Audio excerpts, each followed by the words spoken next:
Welcome to Elevate, a Women's Leadership Institute podcast where we showcase stories, celebrate successes, and shift culture.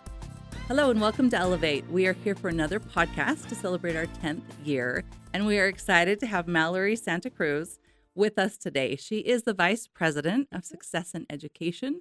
She is also on the board of Silicon Slopes Women in Leadership. Last year, she was voted Utah Business 30 Women to Watch. And she's also a first-time mom. I am. Yeah, so welcome. So happy to have you here. Thank you. Happy to be here. Yeah, I want to dive right in. I feel like what you do and what we do have so many interlapping and interconnecting.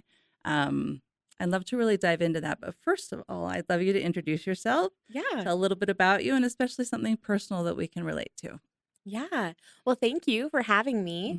Mhm. A little bit about myself. My background is in nonprofit. Before working with Success and Education, I was with the American Red Cross and did disaster management. And then about 4 years ago, I moved over to Success and Education.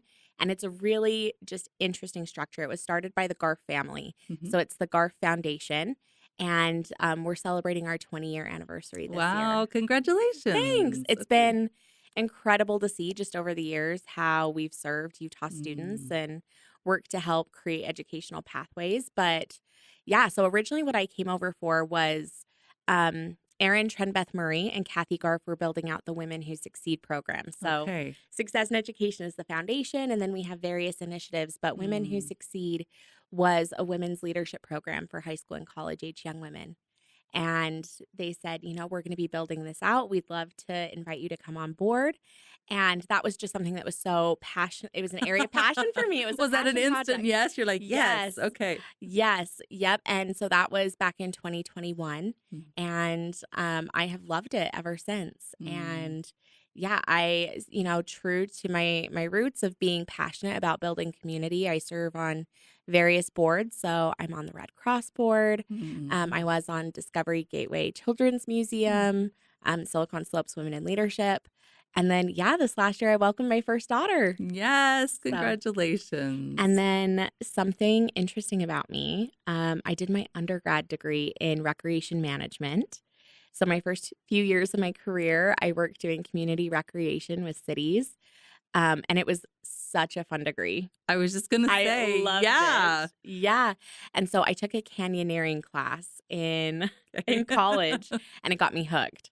So Interesting. So you yeah. liked canyoneering? Canyoneering. So it's like Okay. those deep slot canyons Yes. and rappelling and climbing and it's very fun. cool. Very Yep. cool. I love that. And we have so many slot canyons. So many. Yeah, I haven't gone yet. My son just went and he loved So it. First fun. time rappelling. So Oh, what a fun beginning. yeah. I love it. It sounds like you're a dabbler. You've done lots of things in many Yep. different areas. Yeah. I love finding something new that is exciting that I can just dive right in. Yeah. Okay, so let's talk. So Success in Education has many initiatives under Mhm. it. One of them is Women Who Succeed, which you're Yes. very involved in and also helped create from the beginning. Will you tell us a little bit more about what it is and what the purpose of it is? Yeah, absolutely. And to your earlier point, we I feel like have such overlap in serving women in Utah. And Yeah. so we have really appreciated having Pat Jones on our board and her insight has been so valuable. I'm so glad. We She really speaks love very having her. highly of you and your organization and of Kathy Oh, and Erin. well, thank you. It's the feeling's definitely Yeah. mutual. But yeah, a little bit about Women Who Succeed. So as many may know, Bob Garf was one of the very first people in the state of Utah to pass from COVID-19 back in March of 2020. And Mhm. so Kathy Garf, who had been involved in the family business, suddenly came into kind of managing the helm and leading the Oh, family okay. initiatives. And she personally, she has daughters. She felt that there was such a need for building the next generation of female leadership in Utah, that they would be ready, they would be prepared to, head the ship, Yeah. head their Yeah. companies. And as many may know, we also, as the state of Utah, were ranked, the worst state in the country for women Yes. It's hard 8 to years in a shake row. off, huh? Yeah. Exactly. And so starting from a young age, helping these girls to be prepared, for whatever Mm, their life's pathways may have in store for them. yeah. So we do that through a few ways. We have a mentorship program, and Okay. we've had about 1,000 high school and college age girls go through our mentorship program. That's amazing. 1,000 people in Yes, since 2021. since 2021. Yeah. Okay. And it is so personalized. So the girls, they Mm, apply, they learn how to do things even from the application process. Like we teach them how to write a bio, how to present themselves. Then they go yeah. through an interview process to be selected for the program. And we have girls statewide from San Pete, Navajo Nation, Uinta I love Basin. that. Yes. And then Who obviously, might not have the opportunities. Yeah. exactly. Hmm. And then based on their industries of interest, based on, what they're looking to pursue academically, professionally, we connect them with our Women Who Succeed members. And we have about 150, 160 members Mm, each year. And they are women who are leaders in their industries, leaders in their communities. yeah. And so, for example, we had a girl, Kenley, who Mhm. was from Hooper, Utah, and she was I love that you interested. said that right. Yeah, Hooper. Hooper. And she was interested in going into finance. And Okay. so she was able to get connected and had a mentor who was on the executive team at Maverick who connected Mm, her with an internship and then a position at Maverick in the accounting department and helped her, navigate some of the pathways up at the U, made the dean's list, is graduating in finance and was able to get a job. wow. Yeah. That is so cool for so many reasons, right? Um, One thing that we talk about often on this podcast is you have to practice leadership. Yes. It is a skill. And so being able to have this mentee practice leadership as well as find connections and then get to experiment Yes. and find success. Beautiful job. That is inspiring. It is definitely incredible to watch. Hmm. And I think that those personal relationships really play such a valuable role in these girls' growth. Yeah. And so, having someone who is meeting with them regularly, we have a curriculum that's designed to help support things like learning about financial literacy, Mm, learning about public speaking, about all of these different areas. yeah. Um, Really practical sounds like. yeah, really practical. And then also, we have the mentorship side. We also focus on internships, scholarships, and creating networking opportunities to build their social capital as Yes, well. So those are absolutely. the four main pillars Okay. in how we work to support young women. I love it. So I was looking on your website and I have a 15-year-old daughter. So there's junior mentors, and then mentees. And it's an 8-month program. Is that right? So tell us a little bit Yes. about the nuts and bolts of it for those who are Yeah. wanting to either be mentors or have women they think would be girls they think would be good mentees. Yeah. So it's a really interesting waterfall structure. Okay. So we have our Women Who Succeed members who they can be involved in a variety of ways. They can be Okay. in our podcast, they can be keynote speakers, host workshops, Hmm. but probably 60% of them choose to mentor. Okay. And then they mentor college age young women Okay. because those are young women who are getting ready to enter into Yeah. industry. That's Yeah. how they can best support. And then we actually pay college age mentors $2,000 to then mentor high school girls. Oh, beautiful. Okay. And so, they've recently gone through the college application process. Right. They are a little bit more relatable to the high school girls, but it's Sure. also teaching them your time is valuable, your expertise is valuable. And so we Hmm. want to compensate you for that. And then we have a junior mentee program. And Okay. so this is for 7th to 10th grade girls. These are girls who are in that stage of building confidence, Yeah. interest and career exploration, figuring out really their sense of identity. And so we do that less through small groups. We found that can be intimidating when Yeah. you're For 14. sure. And so we more do group mentorship. We do workshops. We have a Hmm. curriculum for them. So yeah, we have our junior mentee program, college age mentors, and then our, Yeah. our mentor group. Oh, thank you so much for explaining that. Two things you said that caught my ear is one, I love that you pay people for their time. So often as women, we give our expertise away for free, Mhm. which is a great thing. but it's also good to be paid for what you know or your time. So I love that that's included in it. And then also, last time we had two female engineers, and they talked about how it was people in their lives in junior high, in I high love that. school, who said, "You can do this. I am a woman in this industry, and you can do it too." So I love that you're even reaching down to seventh grade because it really begins early. It does. It Yeah. does. And I think especially for young women, I mean, there are so many statistics related to how they feel about their competencies and their Yeah. capabilities in STEM fields, math, Yeah, science. absolutely. And so that younger age group is really so critical. Yeah, very good. And we have an event coming up together. Yes. We're kind of pairing off on that. It will be next week, November 7th and 8th, down in Yes. southern Utah. Do you want to share a little bit more about what we're doing on Thursday night? Yes. Okay. So it's kind of kicking off. On Friday, there's a conference through Women's Leadership Institute and a number of other entities. Hmm. And so the night before, we'll be doing a service project. And every year, Women Who Succeed does an event. It's one of our signature events called Girls Give Back. Okay. And it's more regionally based. We love to have, girls from Southern Utah meet with female leaders in Southern Utah that Yes. you don't necessarily need to leave your community. You don't need to Yes. come up to the Wasatch Front. But this event is a little bit more philanthropic, service oriented. And so, together with Women's Leadership Institute and the Policy Project, Hmm. we'll be starting off with a program, a wonderful panel of leaders from Southern Utah, and then kicking it off to kind of a pack and party event where we'll be packaging feminine hygiene products that'll be distributed in the teen centers down in Yeah. Southern Utah. Okay. I love that. And I love one reason why we started doing it is because just what you said, the regional impact. You don't have to leave your city or town if you don't want to. Hmm. Be a leader where you are. Turn around and help other people become Yes. leaders. So we will put in our show notes how to register for that. Oh, wonderful. Then the next day we have a conference from 8:30 to 2. Unmute yourself. Really giving women tools to be able to participate in hard conversations, whether that is civically or professionally or in their personal life.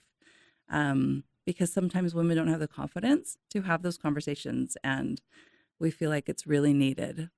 I am so excited about the event, and I'm so grateful that one, you're putting it on and that we've been able to Yes. collaborate. I think again, those topics are so needed, and it's an area that a lot of women, I mean, they can feel alone in their insecurities Yeah. and really feeling empowered and seeing other women who maybe have experienced the same and Yeah. some strategies. Yeah, absolutely. Um, it's also a beautiful part. I think Utah is getting better and better at building coalitions Mhm. among women because there are so many people doing good work. Yes. But these two events, just like there are many partners that have come together, and it's been Mhm. really beautiful to watch, It really has. and coordinating our communication. Like, what are you Yes. doing, and what am I Mhm. doing, and what are we doing together? So I've really enjoyed that. I have as well. And I think it really is reflective of, like you said, there are so many organizations and they've really kind of formed a coalition.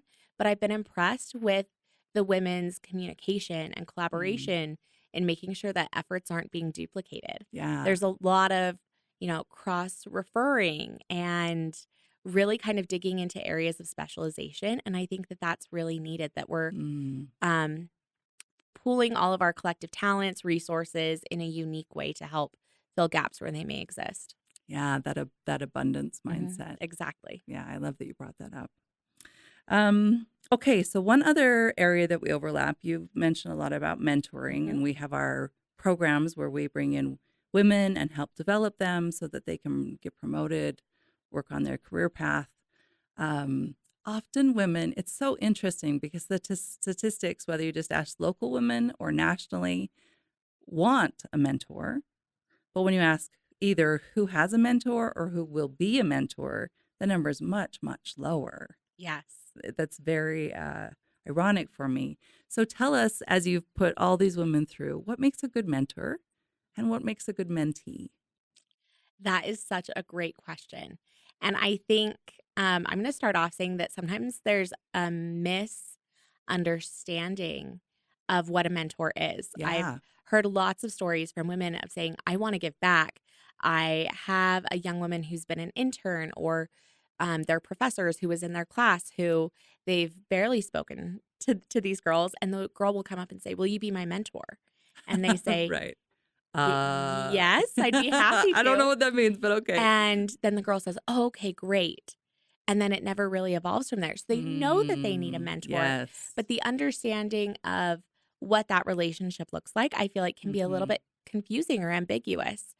I think just from seeing anecdotally some of that qualitative data that it's someone who is willing to be supportive, have Mhm. some hard conversations, um, saying, this is the path that you're on. Are your current actions lining up with that? Mm. Um, Holding them accountable. We see that a lot with our high school and college age girls of, you made a commitment. Let's help you be accountable to that commitment. Interesting. And Okay. that has been really interesting. And when I started out, that was an area that I hadn't expected. Mm. Um, but showing that through example, I think can be so powerful. I think that honest, earnest commitment to a mentee, Mm. that it's not a once in a while type of commitment. It's ongoing. There's that Mhm. that Relationship building. yes, Mm. yes. I think that that is incredibly valuable. That's part of why our program runs 8 months during the course of a full school year. Okay. Is it's not just one or two meetings. It's developing that ongoing relationship. Yeah. Sometimes it can take a little bit of time to develop that vulnerability or to really get to know one another. Mhm. And so I think the duration and long-term commitment is a huge component. I love that. And I think I don't know if it's for everyone, but I think most people have a hard time asking for help. Yes. And so Yes. the ability to have someone who's on your side who you can be vulnerable with and say the wrong thing, or they'd Mhm. be like, hey, this is how we do it, or this Yes. might be a little bit better, build that trust and confidence is really a beneficial skill that we don't, as a whole society, don't teach very often. Yes. We just think people will have it. Yes. So I I would love that agree. you're focusing on that. Yeah, absolutely. And I think as a mentor, looking at it from the other side, Yeah. is sometimes you don't want to impose, you don't want Mm. to, not overextend yourself, but kind of insert yourself Mm. where you haven't been asked. And so that can also be Yeah. uncomfortable. And so I think that's where that open, honest communication really comes in of what support is needed. What does that role, what does that relationship look like? Yeah. And so that's been interesting to see as well. Yeah. So often we teach mentees like it's kind of on your shoulders. Like Hmm. it's up to you to reach out. It's up to you to we'll give you some guidelines, but you need to drive this. Yes. Some mentors do. Like they just take Yep. people by the hand and take them wherever they go. Um, is that what you found in your program? Is that mentees need to ask and participate and Yeah. do those things? I would say it's definitely a flux. It's Okay. it's Yeah. a little bit of a give and take. We really try to empower and encourage our mentors to be the driving force behind the relationship just because of the age demographic of the Right. girls that we work with. Having someone who's 17, 18 years old is different than someone who Hmm. is entry level working to move up to mid-level management. Excellent point. And so we do encourage them to really strongly take the lead, but simultaneously, we talk to the girls and we repeatedly encourage them. We help them discover what that looks like to ask for what you need, Hmm. to proactively say, I'm looking at completing this internship. Do you know someone in this company? Yeah. Would you be willing to role play an interview with me? And so I think ideally, one, a mentor really does, to some degree, I think, have a responsibility to provide kind of that leadership, I would say, within the relationship. But the mentee should feel empowered, encouraged Hmm. to also help speak up for their needs, what they're wanting out of that Sure. Yeah. relationship, to ensure that they're both kind of on the same track. Yeah. And that they're getting something out Hmm. of it. Intentionality is something that is built into all of our programs now Yes. because many women just get on autopilot. They find a great job, they Yep. stay in it, or they stay at home with their kids. And then when their kids are raised, they're like, well, I'm just going to stay here. Mhm. But intentionality of what do you actually want? And let's surround you with people who can help you get that Yes. instead of just being on autopilot. And we this year had a couple of our female staff go through the Rising Leader series that you Yes, started. yes. And they have absolutely loved that. And it's been cool to see them approach their work, approach their career with that intentionality I and love see that. the takeaways from it. So thank you for offering that. That has been really rewarding to see and for them personally. Yeah. Um, and then along with that, I think it goes back to the elevate her challenge of it needs to be intentional. So often, if Hmm. it's not an intentional focus, it can fall by the wayside. I mean, even things like, um, the gender pay gap or, promoting and hiring senior level women leadership within a company. Yeah. So that intentionality, I think, in every step of the process is really important. Yeah. Thank you so much for sending your women to Rising Leaders. Oh, they've loved it. We loved having them and I appreciate the feedback. And also you're absolutely right with the Elevator Challenge. Like the whole point of JBLI is to help women and companies Mhm. be deliberate because often we want to do things, but if they're not like first on the top of our mind, we might not get to them, Yes. right? It's always a tomorrow. Mhm. Yeah. And I think we've heard that statistic of, men applying for roles, they need to feel that they meet about 60% of the qualifications Yes. versus women who feel that they need to meet 100%. And Yeah. so And more. exactly. Hmm. And so with that deliberateness, I think that there is a lot of messaging on both sides from male allies, from women within, through that mentorship, having those sponsors and companies to help Yeah. really affect change. Interesting. So I went to a conference this past weekend, and one of the exercises we did is we were all in a room, and the first 10 people, you had to ask a request of them, like, will you introduce me to someone who will you give me Very cool. 10,000, whatever it is, will you help me publish a book, whatever it was. And the first 10 people had to say no. And the 11th person, whatever the request was, you said yes. Wow. And then you started asking another 10 people just to normalize the no Yes. and to realize what a feeling of yes is.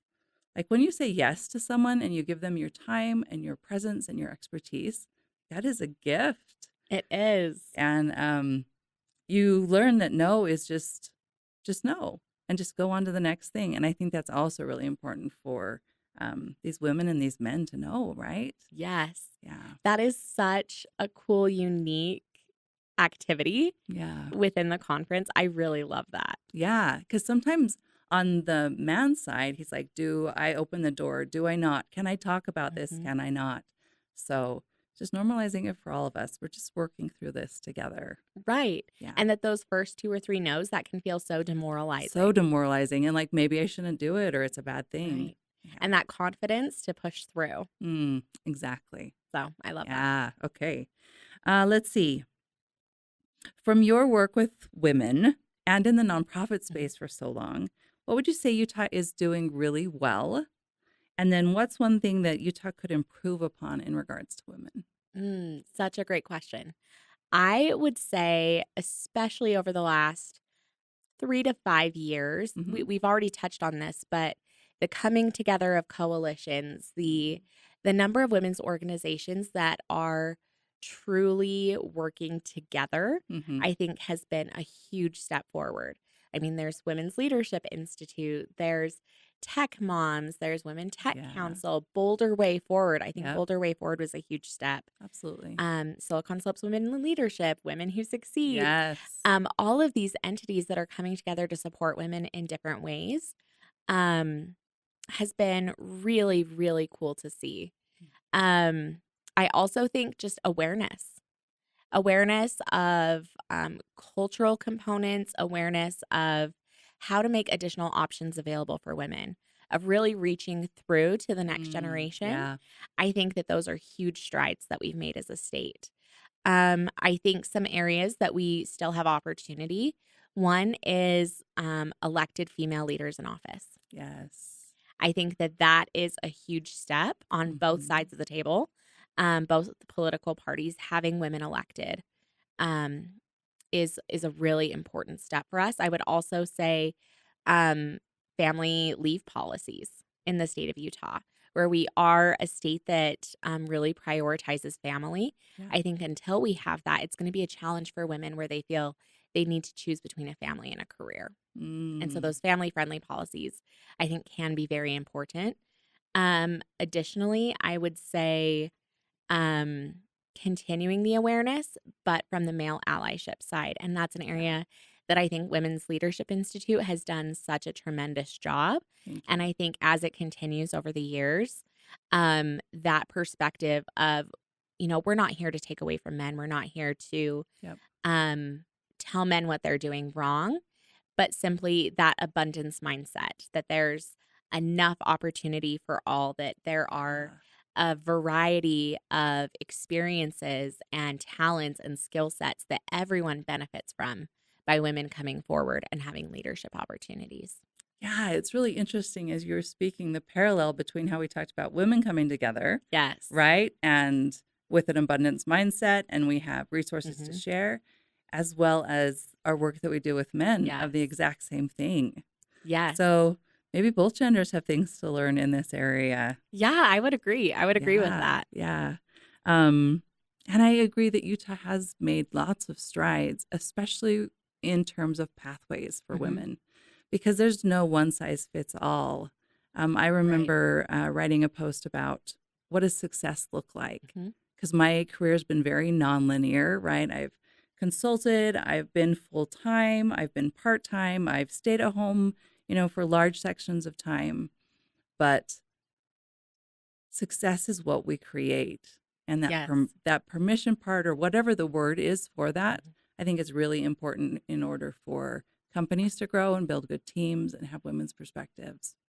And I'm really glad that you brought that up because I think that is the direction of the workforce. I Mm. think in the past it was very traditional.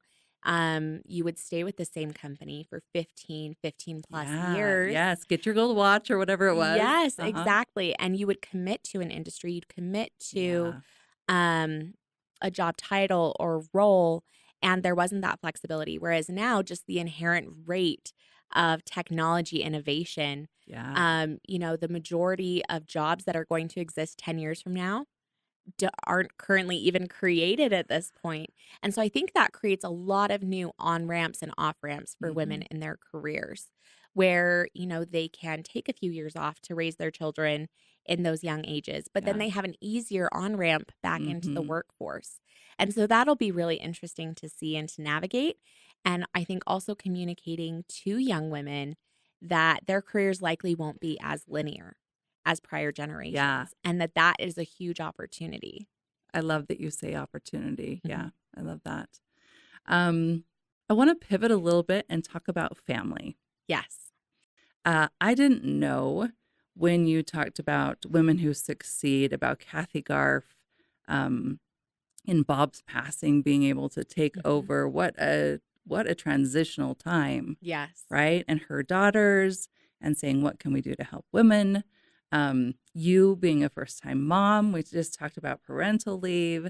Um, who are some influences in your life that have helped you become who you are? Who have been your mentors to help you do this? Ugh, I love this question. I think there are a few different areas of my life professionally. Erin Trenbeth Murray has been a Mm, huge mentor to she's me. amazing. And I think she's a great example of actively leaning in and actively working to seek connections, to seek opportunities to Mm, really be a champion, to provide that feedback. I've worked with her. I actually worked with her at the Red Cross. okay. Yeah, she was the chief development officer there. And I really suddenly came into a leadership role that was really intimidating. It was an area that was different Mm, than my background. yeah. And I mean, she was just such a champion. And I was able to look to her and problem solve through Mm, situations. And then coming over to Garf Philanthropies, um, I feel like she's just been very proactive in Mm. that mentorship role, and it's really Yeah. created that trust where I feel that I can go to her and ask and kind of speak up for what I'm looking for, how I can receive support that would be beneficial. So that's been really cool professionally. I'd also say Kathy Garf, Okay. seeing how she um, is so kind and how she Mm. leads with kindness and also clarity and Mm. being purpose driven. It has been a really unique opportunity to work closely with her. And so I've really Yeah. enjoyed that. And then personally, I come from a family where I have all sisters. It's an Oh, all you girl do? family. Okay. And so, looking to my mom and seeing my mom, um, and how she was so strong in a Mhm. lot of different life situations. And that example of resiliency and growth Mm. mindset, and how that has passed along to myself and my sisters. I think that was my first real example of Did you a know that mentor. when you were growing up, or just as you've looked back on your mom? You're like, "Man, she was resilient." I would say it was probably my teenage years. Okay. It was probably my teenage years, and my mom was very Um, open. I'd say would go back to that deliberate and Okay. intentional effort of talking about why and how decisions are made. And um, one thing that was really cool that was special about my mom was she would tell me the stories of women in our family in past generations. Oh, that's so interesting. And so hearing the stories of her and her mom and her grandparents and her Yes. great grandparents, and seeing that I came from this long line of Mhm. not just women, of strong individuals, but also women who, they went through different things like the Great Depression. And my grandma almost lost her eyesight due to diabetes in the 70s. And so I actually received Mm. her journals from the time that she had 3 young kids and thought Oh, she was gonna be wow. losing her sight. And she passed before I was born, but getting to see and hear from her own words, my mom really intentionally created those opportunities for me to connect with my lineage. That really warms my heart.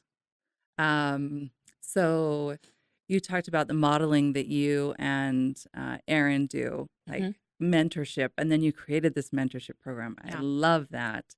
And also, Sui Ling just did a big event Yes. and talked a lot about ancestry and the power of our I ancestors. loved that. And so for you to bring that up, it kind of gave me chills because the women who stood up on the stage and claimed their ancestry and that, we have strong people who came before us who've done Mhm. the work. We can be resilient.